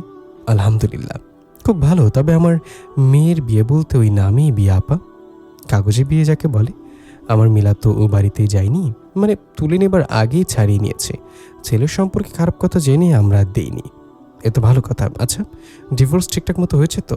দেখেন পরে আবার এসে বলে না যে বসে ওকে বিয়ে বহাল থাকতে আরেকটা বিয়ে করেছে, আজকাল যা চলছে। আরে না না আপা, ডিভোর্সে কবেই শেষ। খুব ভালো। তা ডিভোর্স দিয়েছে কে? মানে আপনারা তো ডিভোর্স দিয়েছেন। তামিনা একটু থেমে গিয়ে বললেন, হ্যাঁ আমরাই দিয়েছি। এমন ছেলের সাথে কে মেয়ে দেয়? আমার মেয়ে কি ফেলনা? রোজই বিয়ের প্রস্তাব আসে একটা করে। এই বিয়েটা শুধু আপনার ভরসায় নিয়েছে আপা। আপনাকে কি বলেছি ধন্যবাদ দেবো আপা? আপনি কিন্তু থাকবেন সব কিছুতে। জি, তা তো অবশ্যই। আপনার জন্য একটা চমৎকার গিফট আছে। আরে এইসব কোনো দরকার নেই। আরে না, আমি নিজে পছন্দ করে কিনেছি। 1.5 টনের এসি। আপা শোনেন, আমার পরিচিত মিস্ত্রি আছে, ও নিজে গিয়ে লাগিয়ে দিয়ে আসবে এসিটা। ইস, কি যে করেন না আপা, আপনি একটা পাগল। বিয়ের তারিখ পড়ে গেল। লিমনের আগ্রহেই মিলাকে তার সাথে বেরোতে হলো বিয়ের কেনাকাটা করার জন্য। লিমন গাড়িতে বসে মিলাকে বলল, শোনো, তোমার আগের বিয়েটির কথা কাউকে বলা দরকার নেই, বুঝলে? আমি জেনেছি এটা যথেষ্ট। মিলা বিব্রত চোখে তাকিয়ে মৃদুস্বরে বলল, আসলে অল্প কিছুদিনের সম্পর্ক, আমরাই বোকামি ছিল আমারই, কোনো ব্যাপার না। হাসি মুখে স্টারিং ঘোরালো লিমন। বলল, আজকাল বিয়ে হলেও জানা, তা হলেও তার। নিশ্চয় বুঝতে পারছি আমি কি বোঝাতে চাচ্ছি। মিলা লজ্জা পাবার ভান করে হাসলো। সত্যি বলতে এমন চমৎকার গাড়িটা একদিন ওর নিজের হবে ভাবতেই ভালো লাগছে। আনমনে ছেলেটার দিকে তাকালো। মাসুমকে ওই জায়গায় বসাতে গিয়ে হোঁচট খেল। একদম বেমানান। এই ছেলের শরীর, স্বাস্থ্য, উচ্চতার সামনে মাসুম দাঁড়ানোর যোগ্যতা রাখে না। আমার ঠিকই বলতো মগা। মিলা বলল, আমরা কোন শপিং কমপ্লেক্সে যাচ্ছি? আগে আমরা একটা রিসোর্টে যাব, সেখানে আমরা সারাদিন ঘুরবো, বেড়াবো, নৌকা ভ্রমণ করব, তারপর রাতে ডিনার খেয়ে কেনাকাটা সেরে একেবারে ফিরবো। আমার মনে হয় না তোমার মা আপত্তি করবে। মিলা হাসলো। সেটের উপর শরীরের ভার ছেড়ে দিয়ে বলল, বাহ চমৎকার, তবে আমাকে রিসোর্টে নিতে হলে আগে কবুল বলতে হবে, তারপর নৌকা ভ্রমণে যাব। বলে মিলা হেলান্দে অবস্থাতে মুখ ফেরালো। বুঝতে পারছেন আমি দ্বিতীয়বার বেলতলা যাবার আগে মাথায় হেলমেট পরে নিতে চাই। লিমন হেসে কাঁধ বাঁকালো। পরের সপ্তাহে বিয়ে হয়ে গেল। তাহমিনা তার দিকে সকল আত্মীয় স্বজনদের দাওয়াত করলেন। তবে যতটা জাঁকজমকপূর্ণ আশা করেছিলেন ততটা হলো না অনুষ্ঠানটা। একটা সাধারণ রেস্তোরাঁয় মোটামুটি আয়োজনে বৌভাত হয়ে গেল। তবে যে গাড়িতে করে মিলা জলসা নামের বাড়িটাতে পৌঁছালো সেটা খুব সুন্দর করে অভিজাত। গাড়ি থেকে নেমেই মিলা শিহরিত হলো বাড়িটা দেখে। পেছনের গাড়িটা তাহমিনা এলেন। যদিও বিয়ের পর মেয়েদের সাথে যাবার নিয়ম নেই, তারপরও তাহমিনা এলেন। তার মতে নিয়ম তৈরি হয় ভাঙার জন্যই। নিয়ম আবার কি? তাহমিনা পুরো বাড়ি ঘুরে নিজের চোখ সব দেখলেন, সন্তুষ্ট হলেন। তারপরও মিলাকে জড়িয়ে ধরে বিদায় নেবার সময় বললেন, এবার দেখ কোথা থেকে কোথায় নিয়ে এসছি তোকে, এবার নিজের মতো করে সব গুছিয়ে নে। কচ্ছপের মতো কামড়ে ধরে সংসার রাখবি, যাই ঘটুক না কেন। নিজের অবস্থান থেকে সরবি না, মনে থাকবে? মিলা মাথা দোলালো। ছোট্ট একটা দীর্ঘশ্বাস পড়ল তার। প্রথম বলে বুঝতে একটু সমস্যা হচ্ছিল, 7 দিন যেতেই পার্থক্যটা ধরতে পারল তাহমিনা। লিমনদের বাড়ির সবাই খুব আমোদে আর ভীষণ রকম ভোজন বিলাসী। সারাক্ষণ হয়েছে আর খাওয়া দাওয়া চলছে। মিলার বিয়ের আজ 8ম দিন। এখনও বাড়িতে অতিথিদের আনাগোনা। সকাল থেকে শুরু হয় তাদের আসা যাওয়া। লিমনের কাজিনের কোনো অভাব নেই। চাচাতো, মামাতো, খালাতো, ফুপাতো, পাড়াতো ভাই বোনের বাইরেও তাদের বন্ধু বান্ধবী আর বাকিরা তো আছেই। মিলার শ্বশুর হাঁটাচলা করতে অক্ষম। সারাদিন হুইল চেয়ারে বসে থাকেন আর সারাক্ষণ মুখ চালান। তিনিও সবার সাথে তাল মিলে এটা সেটা খাচ্ছেন আর এদিক ওদিক যাচ্ছেন, হইচই করছেন। পুরো ব্যাপারটা অদ্ভুত আর বিরক্তিকর মনে হলো তার। এত লোকের হুলস্থুলে তাদের পরিবারটা যেন চোখেই পড়ছিল না। তামিনার দিকের অতিথি বলতে তামিনা আর নাসিমার পরিবার। বিয়ে তো এরাই। বাড়তি লোক বলতে তামিনার সেই কলিগ যার মাধ্যমে বিয়ের কথা লেগেছে আর তার একমাত্র ঘনিষ্ঠ বান্ধবীর পরিবার। কিন্তু লিমনদের বাড়িতে যেন আত্মীয়দের হাট বসেছে। ঢাকা শহরে কারোর এত আত্মীয় স্বজন থাকতে পারে তামিনার ধারণা ছিল না। তবে মিলা বাড়ির নতুন বউ। আসরটা তার আগমন উপলক্ষে বলেই বোধহয় মিলা মধ্যমণি হয়েছিল। ভালো লাগারই একটাই, মেয়েকে জমকালো সাজে সবার মাঝখানে বসে থাকতে দেখে বুকটা ভরে যাচ্ছিল তাহমিনার। আশা জাগলো সামনের দিনগুলোতে মেয়ের ক্ষমতার দাপটও নিশ্চয় বাড়বে। বাড়ির কাজের লোকজন ওর কথা ওঠা বসা করবে, যেমন আজ মিলার শাশুড়ি জাকিয়ার কথাই করে। একসময় মিলার শাশুড়ি জাকিয়া জানালেন তাদের পরিবারের নিয়ম হচ্ছে বৌভাতের পর মেয়ের মা ছেলের বাড়ির লোকজনকে দাওয়াত করে। তাহমিনারও করতে হবে। শূন্যে হাসি মুখে সম্মতি দিতে হলো তাহমিনাকে। বিয়ে বাড়ির রেওয়াজ মেনে লিমনদের পরিবারকে দাওয়াত করলো সে। যাকে বলল, আমাদেরকে একা দাওয়াত করলে তো হবে না আপা, আমার কিছু ঘনিষ্ঠ আত্মীয় স্বজন আছে যাদের ছাড়া আমি যেতে পারবো না। সে কি আপনাদের বোনদেরই নিয়ে যাবেন? হাহা করে উঠল তামিনা। কি যে বলেন আপা, আমি কি তাদের বাদ দিয়ে আপনাকে নেব নাকি? আপারাও যাবে? না, শুধু আমার বোনেরা না, আমার দুটো বান্ধবী আছে। মনে করেন আমরা সুখে দুঃখে ওরা সবসময় আমার পাশে থাকে। আপা সবাই যাবে। দু চোখ বন্ধ করে জাকিয়ার কাঁধে হাত রেখে আন্তরিকভাবে বলার চেষ্টা করলো তাহমিনা। জাকিয়া মাথা নাড়ল। হ্যাঁ, সে কারণে বলে নে আপা, আমি চাই না আমার আত্মীয় স্বজন লিমনের শ্বশুরবাড়ির সম্পর্কে খারাপ কিছু বলুক। তাছাড়া লিমনের চাচা ফুপুরা আছে, ওদেরকে তো বাদ দিতেই পারবো না। আমরা তো আর ওই রকম বউ না যে ননদ দেবর ফেলে একা একা সব করবো। আর লিমনের ওপর ওদের হক আছে। হ্যাঁ, ওনাদের তো বলতে হবে আপা। তাহমিনার মনে হলো আর একটু পানি খাওয়া দরকার। জাকিয়ার হঠাৎ মনে পড়ল, ও ভালো কথা, লিমনের বড় চাচাকে তো দেখছেন, আমার বড় ভাসুর, তার মেয়েটার নতুন বিয়ে হয়েছে, আমার লিমনেরই সমবয়সী। ওর শ্বশুরবাড়িকেও কিন্তু আলাদা করে বলতে হবে, হেলাফেলা করা যাবে না। ও আচ্ছা। তামিনার মুখ থেকে এর বেশি শব্দ বেরোল না। যাকে নিজেই বললেন, ভাবছি আজ বিকেলের দিকে আপনাদেরকে নিয়ে ওদের বাড়িতে যাব। আপনি নিজে গিয়ে বলে এলে অনুরোধ ফেলতে পারবে না। এ পর্যায়ে তামিনা ছোট্ট করে একটা ঢোক গিলল, তবে মুখে হাসি ম্লান হতে দিল না। যদিও মনে মনে লোক সংখ্যক গুনতে গিয়ে মাথা ঘোলা হয়ে যাচ্ছে, তবুও মাথা নেড়ে বলল, হ্যাঁ কেন না, চলেন বিকালেই যাই। ভালো মিষ্টি নিতে হবে আপা, মেয়ের নতুন শ্বশুরবাড়ি বুঝতেই পারছেন। তাছাড়া লিমনের নতুন শ্বশুরবাড়ি থেকে দাওয়াত যাচ্ছে, সেরকমভাবেই দিতে হবে যেন ওরা দোষ ধরতে না পারে। জি, মিষ্টি কতটুকু নেব আপা? খুব বেশি দরকার নেই। ছানা, রসকদম, মালপোয়া, লালমোহন, ক্ষীরমোহন আর কালোজাম এগুলো 1 কেজি করে নিলেই হবে। আর দুটো স্পেশাল বক্স নেব। রসমালাই আর দই 2 কেজি নিলেই চলবে। রাবড়ি দরকার নেই, রসমালাই যেহেতু যাচ্ছে, অথচ অযথা আপনাদের খরচ বাড়িয়ে তো লাভ নেই। এই যাচ্ছেন আর কবে যাবেন? তামিনার মনে হলো তার মাথাটা হঠাৎ করে ভার হয়ে গেছে, কানও ঠিকমতো শুনতে পাচ্ছে না। ভয় আর কোনো কথা বলল না, যদি লোক বেড়ে যায়। জাকিয়া বলল, ভালো কথা আপা, আপনার বাসা তো ছোট, সবাইকে জায়গা দেবেন কি করে? তামিনা কিছু বলার আগে জাকিয়া বলল, আমার মতে বাড়িতে এত ঝামেলা না করে রেস্টুরেন্টে করতে পারেন, তাহলে আর দৌড়ঝাঁপের ঝামেলা থাকলো না। আমার পরিচিত একটা ভালো রেস্টুরেন্ট আছে, বেশ বড়সড় আর খাবারও খুব ভালো করে, আপনাদের সাথে কথা বলে দেখতে পারেন। এসব কি শুনছ আম্মু? তুমি নাকি সবাইকে দাওয়াত করছো? মিলা আড়াল পেয়ে মাকে ছেঁকে ধরল। তামিনা তখন মাত্রই ফিরেছে জাকিয়ার ভাসুরের মেয়েকে দাওয়াত দিয়ে। দামি শাড়ি আর গহনা তামিনার চেহারার মলিনতা ঢাকতে পারেনি। দীর্ঘশ্বাস লুকাতে বেগ পেতে হলো। তো শাশুড়ির ইচ্ছা সবাইকে নিয়ে যাবে, মানা করে কিভাবে বল? তাই বলে ঘর গোষ্ঠী সব, এতগুলো লোককে সবাই জায়গা দিবা কিভাবে? বাসে তো কুলাবে না, তাই রেস্টুরেন্টে করতে হবে। এত খরচ, সব মিলে 60-70 জনের কম হবে না। মিলার সুন্দর মুখটা মলিন হলো। মেয়ের চেহারায় মলিনের ছাপ দেখে তামিনা শক্ত হলো, সোজা হয়ে বসলো। হোক, তোর এসব নিয়ে ভাবতে হবে না, বারবার তো আর না, একবারই করতে যখন হবে তখন ভালোভাবেই করব, সারা জীবন যেন মনে রাখে। তুই এসব নিয়ে ভাবিস না তো, তুই এই বাড়ির সবার মন জিতে নে। তোর কাজ বলতে এটাই। সবাই বলতে লিমন আর জাকিয়া। তোর শ্বশুর তো অসুস্থ, হাঁটচলা করতে পারে না, ক্ষমতা বলতে গেলে তোর শাশুড়ির হাতে। মিলার কথা বাড়ায় না, হাসি মুখে সবার সাথে মিলে যাবার চেষ্টা করে। তামিনার দাওয়াতে লিমনদের সব আত্মীয় স্বজনই আসে। তামিনা তার সমর্থন সর্বোচ্চ করে তাদের আপ্যায়ন করে যেন কোনো ত্রুটি না থাকে। সে কারণে জাকারিয়া পরামর্শের মতোই রেস্টুরেন্টও ঠিক করে দেন, যেন দোষ ধরতে না পারে। নয়তো অন্য কোনো সাধারণ রেস্টুরেন্ট হলে খরচ প্রায় অর্ধেক কমে যেত। এত কিছু পরও সুনাম তাহমিনার কাছে আসতে রাজি হয় না। বিনা আহ্বানে বদনাম ঘাড়ে এসে পড়ে, গুঞ্জন ওঠে। জাকিয়ার আত্মীয়দের মধ্যে যারা গ্রাম থেকে এসছে তাদের লঞ্চ যাতায়াত খরচ লিমনের শাশুড়ির দেওয়া উচিত ছিল, কিন্তু মহিলা সস্তায় মেয়ে পার করলো। কথাটা মিলার কানে যেতে এসে কষ্ট পেল খুব। মাকে ফোনে জানালো কথাটা, ভেবেছিল তাহমিনা রেগে যাবে, কিন্তু তাহমিনা রাগ করলো না, স্বীকার করে নিল আসলেই তার একটু ভুল হয়ে গেছে, এই ব্যাপারটা খেয়াল করা উচিত ছিল। মিলা হতবম্ব। তাহমিনা মেনে নিলেও মিলার মানতে কষ্ট হচ্ছিল, কিন্তু এসব নিয়ে কথা বলার মতো সুযোগ মিলল না। মায়ের বাড়িতে দুদিন থেকে লিমনের সাথে 15 দিনের ট্যুরে থাইল্যান্ডে হানিমুন করতে গেল মিলা। তামিনার মনে হলো এবার তার কষ্ট সার্থক হয়েছে।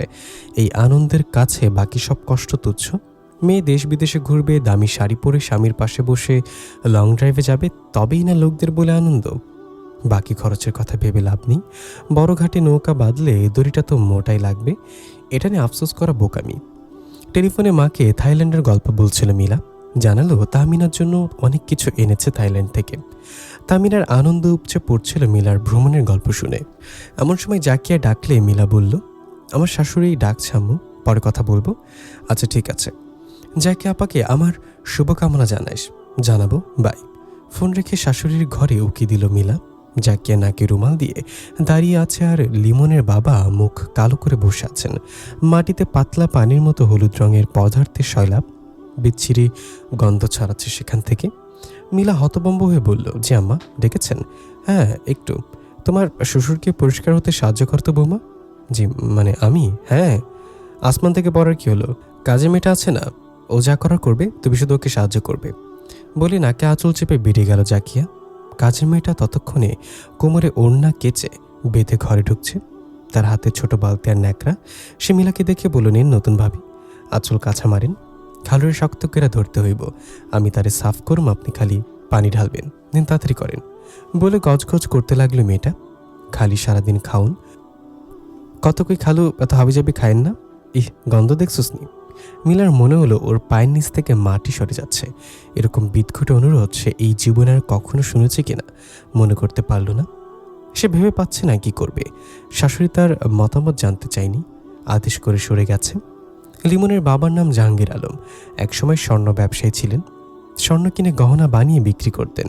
সে সময় নিজেও কারিগরদের সাথে মাটিতে বসে কাঠের বাক্সের ওপর কূপে জ্বালিয়ে ফু দিতেন। সে মানুষ কিভাবে বাইতুল মোকাররম মার্কেটের স্বর্ণের দোকানের মালিক হলেন সেটা আরেক গল্প। মিলে এই পর্যন্ত দুবার শুনে ফেলেছে গল্পটা। জাহাঙ্গীর আলমের শ্বশুর অর্থাৎ লিমনের নানা ছিলেন স্বর্ণ ব্যবসায়ী। তার নিজের দুটো দোকান ছিল বাইতুল মোকাররম মার্কেটে, একটা তার বাবার, অন্যটা নিজের। জাহাঙ্গীর আলমকে বিশ্বস্ত মনে হওয়ায় তাকে নিজের ব্যবসার কাজে লাগান, নিজের দোকানে নিয়ে বসান চড়া দামের সেলসম্যান হিসেবে। দ্বিতীয়ত জাহাঙ্গীর আলম দেখতে সুদর্শন ছিলেন বলে তাকে সুন্দর শার্ট প্যান্ট কিনে বাবু সাজিয়ে রাখতেন যেন মেয়েরা তার দোকানে ভিড় করে। ঘটতো তাই। তারপর একদিন লিমনের মায়ের সাথে তার দেখা হয়। ওয়াক, গন্ধটা পেটের ভেতর থেকে পাক দিয়ে উঠছে। মিলার মনে হলো সে বমি করে দেবে। চোখ বন্ধ করে লুঙ্গি তুলে ধরল মিলা। জাহাঙ্গীর আলমকে বাথরুমে আনা হয়েছে। মিলার শাশুড়ির বাথরুমটা যথেষ্ট বড়। জাহাঙ্গীর আলমকে কোমরের ঢাকনা বন্ধ করে তার উপর বসানো হয়েছে। উরু বের করে বসে যৌবনের গল্প বলছেন তিনি। মিলার মনে হলো ওর দমটা বেরিয়ে যাবে। মিলার হাত থেকে বারবার লুঙ্গির কোনাটা ছুটে যাচ্ছিল। কাজের মেয়েটা বিরক্ত হলো, ইস মামি কি করতেছেন, ধরেন ঠিক মতো। সরি, খেয়াল করিনি। মিলা ফের লুঙ্গি চেপে ধরল। মুখ অন্যদিকে ফিরিয়ে কাজের মেয়েটা ওর কাণ্ড দেখে মুখ বাঁকা করে বলল, বুঝছি আপনার ঘেন্না লাগতেছে। মিলা জবাব দিল না। কাজের মেয়েটা নিজেই বলতে লাগলো, অত নাক করলে আর কাম করেন যাইব না গো মামি, আমারও তো ঘেন্না পিত্তি নাই, নেন ঠিক মতো ধরেন, খালুজানরা আর একটু সাফা করতে হইব। আহা খালুজান চুপ করেন তো, বিড়ি সামলের প্যাচাল 14 বার। বলে মেয়েটা বড় মগ ভরে ঝপঝপ করে পানি ঢালতে লাগলেন জাহাঙ্গীর আলমের কোমরে। হাতে গ্লাভস পরে উরু দিল, ডলা দিল কয়েকবার। মিলা প্রচণ্ড বিব্রত বোধ করছে। লিমনের বাবা সে তুলনায় স্বাভাবিক, বোঝা যায় সীমাবদ্ধতা তাকে বোধবুদ্ধিহীন করেছে। সে কিছুক্ষণ পরপর হাত দিয়ে দেখিয়ে দিচ্ছে কোথায় কোথায় পরিষ্কার হয়নি। পুরো কাজটা শেষ হতে 35 মিনিট মতো লাগলো। মিলার প্রথম দিকে গা বাঁচিয়ে ধরার চেষ্টা করলেও এক পর্যায়ে পুরোপুরি খেয়েই হারিয়ে ফেলল। লিমনের বাবা যখন তার কাঁধে ভর দিয়ে পুনরায় হুইল চেয়ারে বসলেন, তখন কষ্টে কান্না পেয়ে গেল মিলার। একই ঝামেলায় পড়ল সে। কাজে মেয়েটার নাম ময়না। ময়নার কথা মেনে হুইল চেয়ার ঘরে নিয়ে এলো। মেয়েটা তার বাথরুম পরিষ্কার করছে, লুঙ্গি কাচ্ছে, ঘর আগে মুছে গেছে মেয়েটা। খুবই করিতকর্মা। মিলার উপর দায়িত্ব পড়েছে জাহাঙ্গীর আলমকে মুছে শুকনো করে করর নতুন লুঙ্গি পরানো। কান্না চেপে কাজটা করতে গিয়ে কত শতবার সে দীর্ঘশ্বাস পড়ল ওর বলতে পারবে না। চোখে পানিও চলে এলো, কিন্তু কাকে দেখাবে? সব কাজ শেষ হলে এক ছুটে নিজের বাথরুমে গিয়ে শ্যাম্পু সাবান দিয়ে ডোলে গোসল করলো মিলা। তবুও ঘেন্না যাচ্ছিল না ওর। রাতে ভাত খেলো না। চোখের সামনে এখনো হলদেটে পিচ্ছিল পদার্থগুলো বারবার উকি দিচ্ছে। শোবার সময় লিমন কাছে আসতে চাইলে বাধা দিয়ে বলল, আমার শরীরটা ভালো নেই লিমন। শরীর আবার কি হলো? লিমন অবাক। মিলা থামতে না পেরে বিকেলের ঘটনা খুলে বলল। তামিনাকে এখনো জানায়নি, লিমনকে আগে জানালো। ভেবেছিল লিমন প্রতিক্রিয়া দেখাবে, কিন্তু সেরকম কিছু হলো না। হাই তুলে বলল, এটা বলার মতো কি? আমার বাবা তোমারও বাবা। নিজের বাবা ভাবলে এসব খারাপ লাগবে, চলে যাবে, তাছাড়া আম্মা শুনলে কষ্ট পাবে, রাগ করবে। মানে? বাকরুদ্ধ হয়ে গেল মিলা। ওনার এসব ব্যক্তিগত কাজ কি আমার করার কথা? এসব কি বলছো তুমি? কেন রাগ করবেন তোমার মা? আমি কি তোমাদের কাজের বুয়া? গলা নামিয়ে কথা বলো। আমাকে মাসুম পাওনি? লিমনের কণ্ঠস্বর মুহূর্তের জন্য গম্ভীর আর মেজাজি হয়ে গেল। বলে যেও না কোথা থেকে উঠে এসেছ। এটা তো তোমার ভাগ্য যে আমাদের ফ্যামিলিতে ঢুকতে পেরেছ। এরকম বলছো যেন পা ধরে ঢুকেছি। তোমার পছন্দ করে? কৌচু, পছন্দে কি আছে? হ্যাঁ, তুমি দেখতে একটু সুন্দর আছো, তাতে কি? দুনিয়াতে কি সুন্দর মেয়ের অভাব? তাছাড়া তোমার মা যে লবিং করে তোমাকে এখানে ঢুকিয়েছে, সেটা তোমার জানা থাকা উচিত। লবিং মানে? তোমার মাকে জিজ্ঞাসা করো।